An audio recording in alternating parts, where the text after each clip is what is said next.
How to fix if cannot receive calls in Samsung Galaxy S26 Ultra. First of all, restart device. Swipe down, open quick setting panel, click on power off button icon, click on restart again, click on restart your phone. Now go back. After that, turn off do not disturb. Open settings, search do not disturb. Now click on do not disturb. Here you will see do not disturb, and if you want to turn off do not disturb, then turn off this button. After turning off this button, do not disturb will be turned off from your phone. Now go back. After that, reset network settings.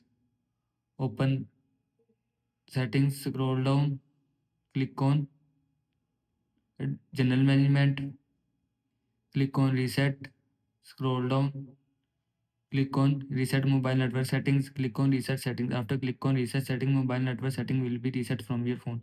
This is how you can fix if cannot receive calls in Samsung Galaxy S26 Ultra. I hope you like this video and thanks for watching this video.